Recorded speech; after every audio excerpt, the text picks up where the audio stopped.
Picture this, you're standing with nothing, no followers, no clients, no capital, maybe even doubts that success is a dream you'll never live. Now imagine not waiting for someone to hand you a ladder, but building one yourself, each rung crafted from your vision, your hustle, your relentless learning. That leap from zero to CEO is not reserved for the few. It's the road carved out by every person who dared to believe they could be more. Today, we're going to map that road together. When you start from nothing, the easiest thing in the world is to play small, to settle for the path others have drawn, to follow the footsteps of those who never dared to step off the trail. But the truth is, every breakthrough, every transformation, every empire built from the ground up came from someone who was bold enough to see a vision others couldn't see, and fearless enough to act on it. Vision is not just having an idea. It's the ability to look at reality, stripped of its excuses, and say, I see something different, and I'm going to make it real. When you're standing at zero, the temptation is to measure yourself against what already exists.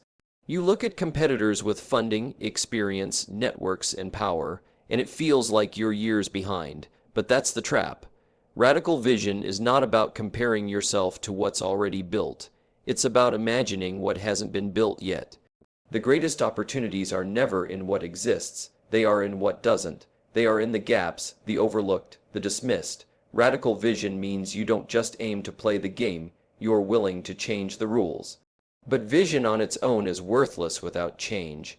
Change is uncomfortable, messy, and often resisted even by the people who need it most. That's why so many ideas die in notebooks, why so many dreams never leave the mind of the dreamer. The leap from vision to change is where the journey is won or lost, and here's the hard truth. If you want to build something extraordinary, you cannot cling to comfort. You cannot wait for the world to approve of your direction before you take it. You cannot keep both feet on the shore and expect to cross an ocean. Radical change demands action before certainty, risk before reassurance. Think of the people who shifted the world, whether in business, technology, or culture. They were rarely the ones who had the most resources at the start.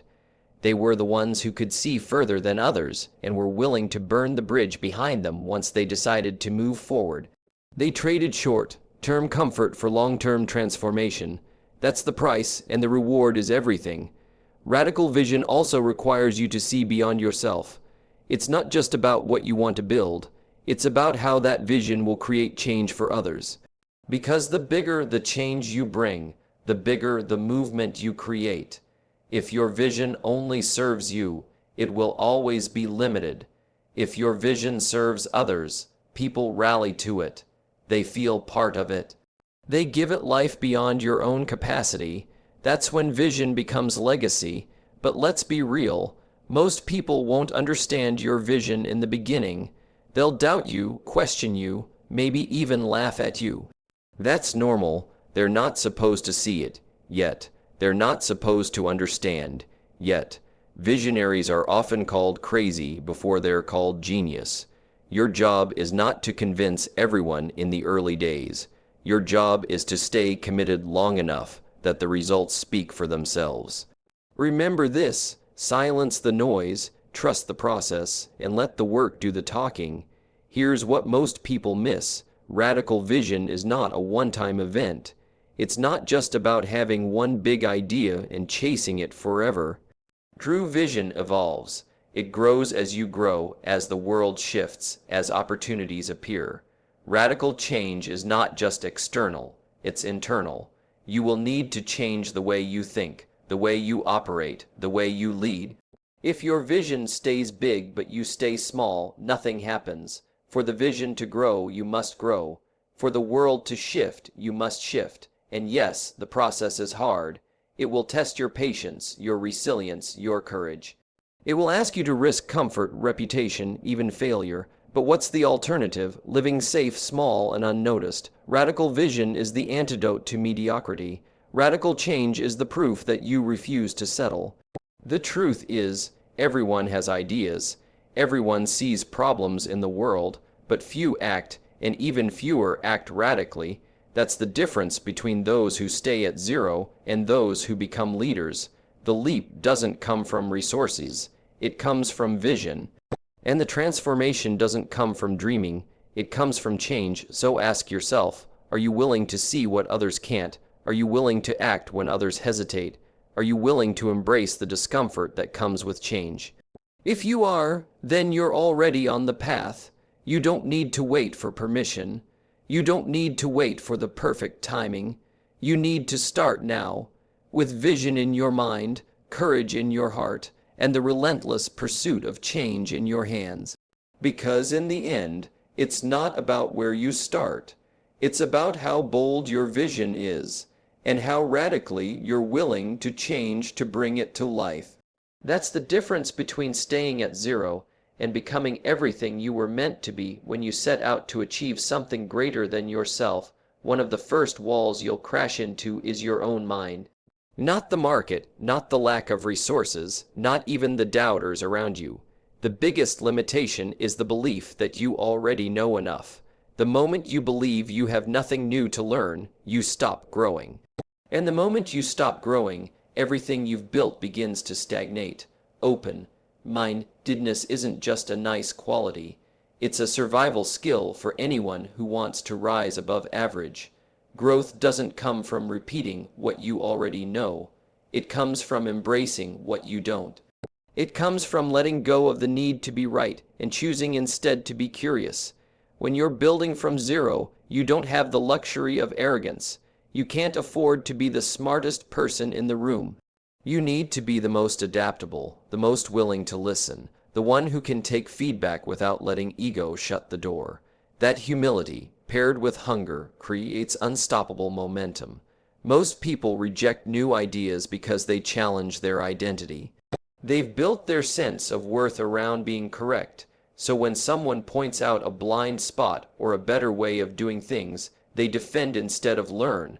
That's a trap. If you're defending more than you're listening, you're protecting your ego at the cost of your future. Real leaders flip that script. They lean into discomfort. They seek out people who will challenge their assumptions, not just confirm them. They know that the fastest way to grow is to have their thinking broken, rebuilt, and sharpened. Think about it. The greatest breakthroughs rarely come from sticking with the first idea. They come from evolving it, adjusting it, pivoting when reality proves you wrong. That doesn't happen without open-mindedness. Some of the most successful ventures in the world began as something completely different than what they became. What changed? The willingness to see, to listen, to adapt.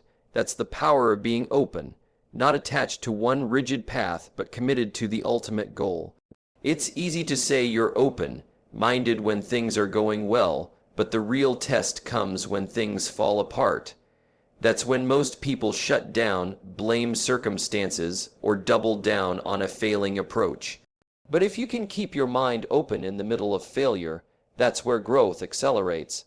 Every setback carries information. Every mistake is a teacher. Every no you hear, every rejection you face, is a clue about how to move forward smarter. The question is, are you humble enough to listen to those clues? Open-mindedness also fuels your relationships.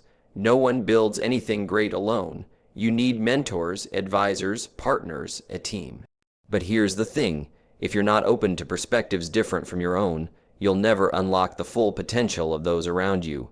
You'll surround yourself with people who think just like you, and that's dangerous. True strength comes from diversity of thought, from voices that challenge, refine, and expand your vision. The more open you are, the stronger your network becomes, and the more your ideas evolve into something bigger than you could have imagined on your own. But make no mistake, being open-minded doesn't mean being weak or indecisive. It doesn't mean you accept every opinion and chase every direction. It means you're willing to listen deeply, consider fully, and then choose with clarity. It means you don't confuse stubbornness with strength. Flexibility is not a lack of conviction. It's the ultimate expression of it. Because when you're truly committed to growth, you're willing to bend, to adjust, to reframe, if that's what it takes to reach the highest level of success. There's also an inner layer to this. Open-mindedness isn't just about listening to others. It's about listening to yourself. It's about questioning your own patterns, your own beliefs, your own habits. Asking, is this way of thinking serving me, or is it limiting me?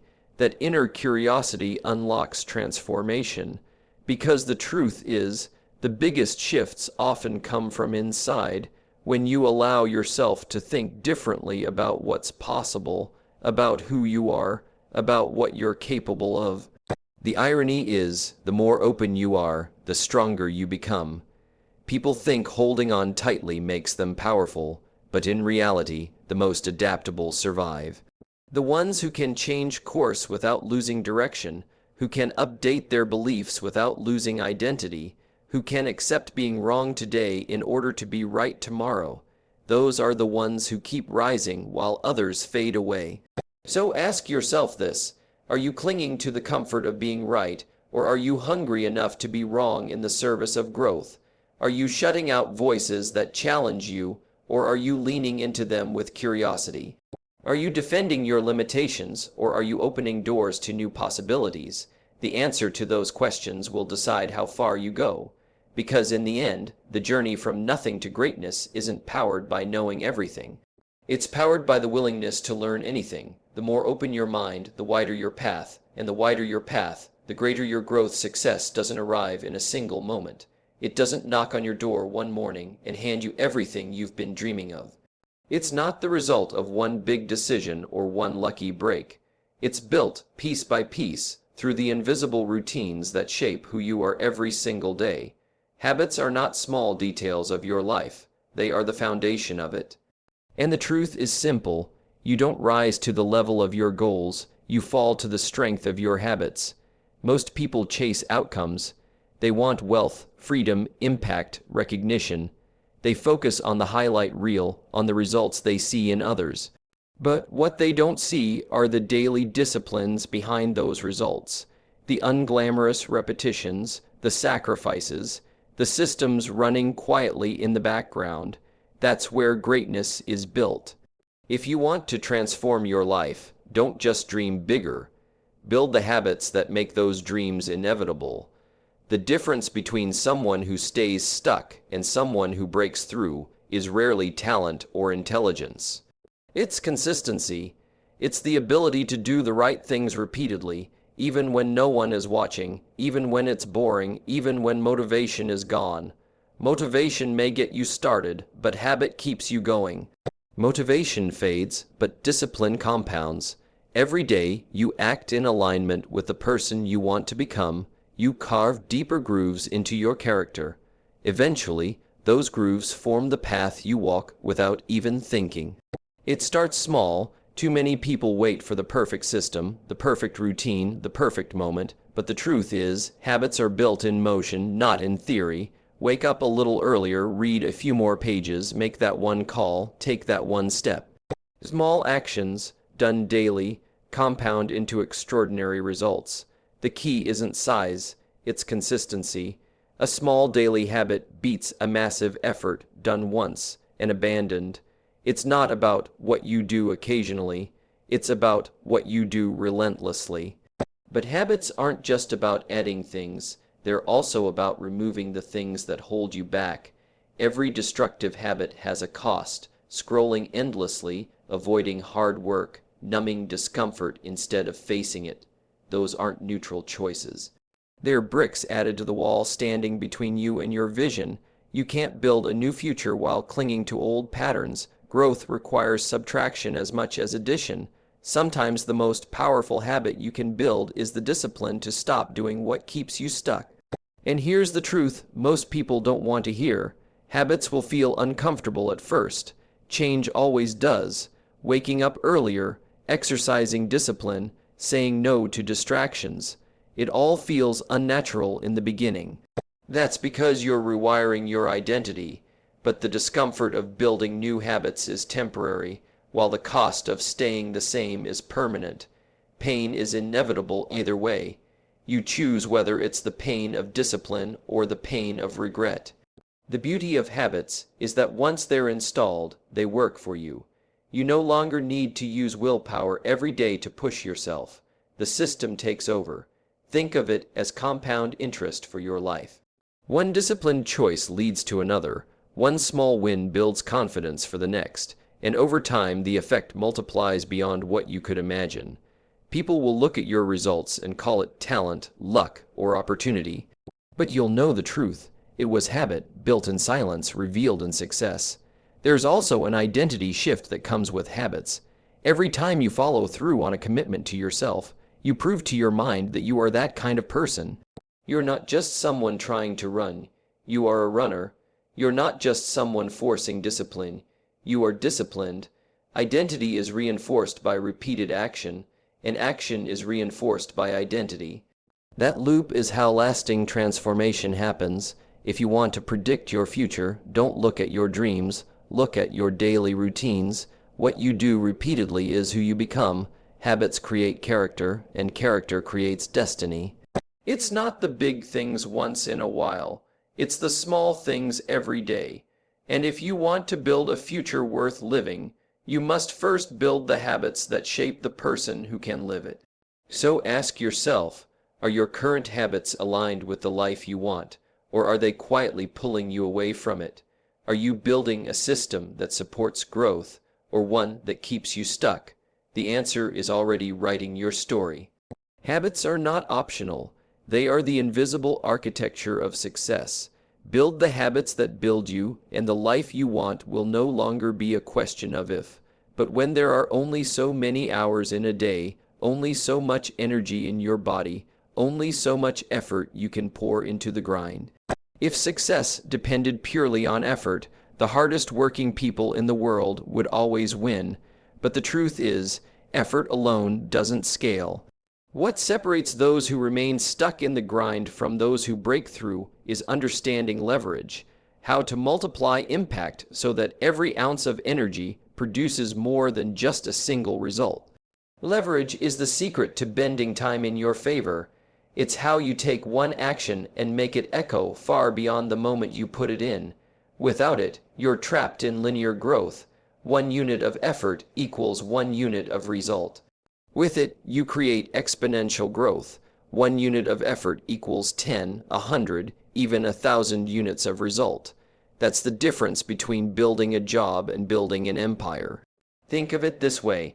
The person who works 12 hours a day doing everything themselves will always be outpaced by the person who builds systems, teams, and platforms that work even while they sleep. That's the essence of leverage. It's about asking, how can I make this action count more than once? How can I set up systems that compound instead of reset every morning? How can I use what I already have to create outcomes beyond what I alone could produce? Leverage takes many forms. Knowledge is leverage. When you learn, you don't just add value to a single task, you sharpen your mind to solve problems faster, smarter, with more precision. Relationships are leverage. The right introduction, the right partner, the right network can open doors that years of grinding alone never could. Technology is leverage. A tool, a platform, an automated system can scale your work across thousands or millions without requiring thousands or millions of extra hours. Capital is leverage. Money, when invested wisely, works for you while you focus on creating more. Content is leverage. A single piece of communication, captured and shared, can inspire, attract, and influence long after you've spoken the words. But here's the key. Leverage doesn't show up by accident. You have to design for it. You have to think bigger than the immediate task in front of you. Most people only think about completing the work in front of them. Leaders think about how to make the work in front of them create future results without their constant input. That's why systems are so powerful. Systems turn effort into assets. Systems take the chaos of daily grind and turn it into repeatable, scalable results. The challenge is that leverage often feels slower in the beginning. Building systems, nurturing relationships, creating assets. These don't give you instant payoff like knocking out a quick task does. But if you zoom out, leverage pays dividends far beyond what effort alone ever could.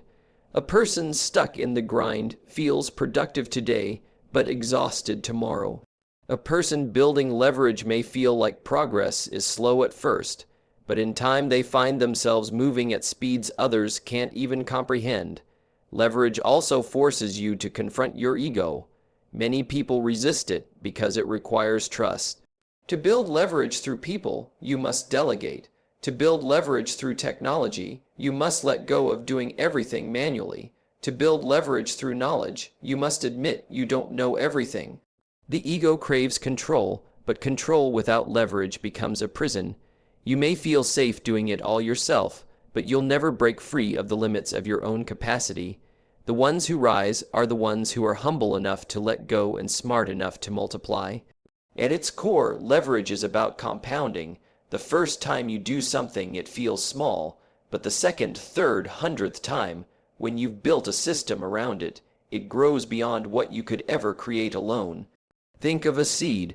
Planting it once seems insignificant, but cared for, multiplied, expanded, it becomes a forest. That's leverage, the forest born from a single seed. So the real question is not whether you're working hard, it's whether your work is compounding. Are you setting up actions that live beyond the moment? Are you investing in systems, people, tools, and assets that multiply your time? Or are you stuck trading hours for results that disappear as soon as the day ends? Because the truth is, the journey from nothing to greatness isn't about who works the hardest. It's about who works the smartest, who multiplies their effort, who builds structures that outlast them, who turns one action into many. That's the leverage mindset, and when you embrace it, you step out of the grind and into the realm of exponential growth. Every movement, every company, every leader is defined by a story. Not just the story told to others, but the story they tell themselves. Narrative is the invisible force that shapes how people see you, how they believe in you, and how they choose to follow you. If you don't own that narrative, someone else will. And when others control the story of who you are, you've already lost the power to lead. Leadership isn't just about strategy, numbers, or results. Those matter, but they're not enough. People don't commit to spreadsheets or metrics. They commit to meaning. They rally behind vision, purpose, and identity. That's why the most successful leaders are storytellers. They don't just lead with plans. They lead with narratives that inspire people to believe in something bigger than themselves. Owning the narrative means being intentional about the message you send with your words, your actions, and your decisions. Every choice communicates something, whether you realize it or not. The way you respond to setbacks, the way you treat people, the way you handle victories, those moments become part of the story others tell about you. If you're careless with the narrative, contradictions creep in. People begin to doubt. But when you own it fully, you create alignment between what you say, what you do, and what you stand for. That alignment builds trust, and trust is the currency of leadership. Many people think leadership is about being in control of others. In reality, it's about being in control of the story that guides them. Stories move faster than facts. They spread wider, sink deeper, and last longer. When people talk about you or your business, they're not reciting data. They're repeating the story they believe. That's why your first responsibility is to write the narrative before anyone else does. Define it so clearly that when others describe you, they're repeating the truth you've already chosen. But owning the narrative isn't about pretending or spinning lies. A fake story will eventually collapse under reality. Authenticity is non-negotiable. Owning the narrative means being brutally honest about who you are, what you value, and where you're going. It means being transparent about failures as well as successes. It means showing not just the highlight reel, but the process, the grit, the lessons. People don't connect with perfection. They connect with honesty. When you lead with an authentic narrative, you give others permission to trust you fully. There's also power in framing challenges within your story. Every setback can be either an ending or a chapter. Leaders who own the narrative don't let failures define them. They define the failure. They position it as part of the growth, as a turning point, as fuel for what's next. By doing that, they keep their team aligned, motivated, and resilient. Because when the story stays strong, people keep moving forward even in hard times. Owning the narrative extends beyond internal leadership. It shapes how the world sees your brand. The most powerful companies in history didn't just sell products. They told stories that captured imaginations. They created movements, cultures, identities that people wanted to be part of. That's the difference between a business that competes and a business that leads. When you own the narrative, you're not just another option. You're the option people feel connected to. And don't underestimate how much narrative affects you personally. The story you tell yourself about who you are sets the ceiling for what you'll attempt. If your inner narrative says you're unworthy, unprepared, or stuck, you'll live small. But if your narrative says you're capable, resilient, and destined for more, you'll rise to meet that identity. The inner story drives the outer results. Leading others begins with leading yourself through the narrative you choose to believe. Of course, owning the narrative requires courage. It means speaking boldly when others stay silent. It means standing firm in your values when it's unpopular. It means risking criticism to stay authentic, but that's the price of leadership. When you take control of the story, you also take control of the influence, and that influence is what builds movements, inspires loyalty, and creates legacies. So ask yourself, what story are you telling the world right now? Is it intentional, or is it accidental? Are people hearing the truth about your vision, or are they filling in the blanks themselves? The narrative is being written either way. The question is, are you the author or just a character? Because in the end, leadership isn't just about achieving results. It's about leaving behind a story worth remembering. And when you own that story, when you write it, live it, and lead through it, you don't just guide people through the present. You inspire them to carry your vision into the future.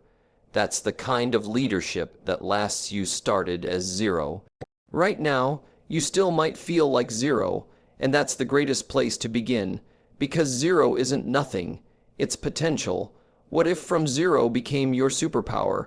What if every lesson, every setback, every tiny win was the making of your leadership? This doesn't end here, it starts. You're not waiting to become the CEO. You are building it now. So go, build your ladder, climb it, and let your story become the one everyone remembers.